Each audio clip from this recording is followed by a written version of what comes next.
Happy Mother's Day sa tanang mga inahan sa tibuok kalibutan. Happy Mother's Day sa usa ka single mom. Happy Mother's Day usab sa inahan na nag-inusara pagtiguyod sa iyang mga anak.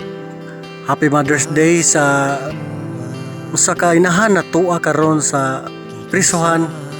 Happy Mother's Day sa lula na inahan.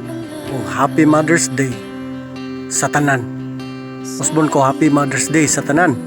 Ug karon kamo mga anak na mga swail, anak na mga buotan, anak na nagtrabaho na naiabag sa ginikanan o sa iyang mama, anak na magsigig pamatig tambag siyang mama, o anak na magsigig supak siyang mama.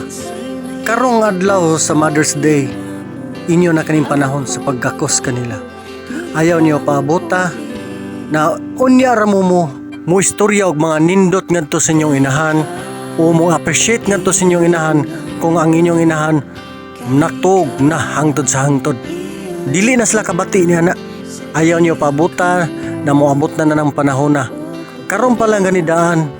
Kining Mother's Day mao kini ang gihimong hinungdan sa pagpa-appreciate sa atong mga inahan kay tungod kay importante kay ni sila sa atong kinabuhi. Sila ang nagluwal kanato, sila ang gisaligan sa Ginoo sa pagdala kanato sulod sa siyam ka bulan aron kita ipanganak para sa Ginoo, dili para sa kalibutan.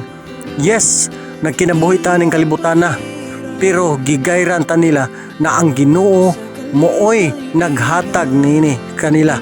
Ug ang atong inahan mo'y gipiyalan sa Ginoo aron sa pagbuhi kanato. Kung naa man ganitay mga kasaypanan diha sa atong ginikanan, hala, karon ang panahon. Kining Mother's Day, gamitan nyo kini aron sa pag-appreciate sa inyong mama.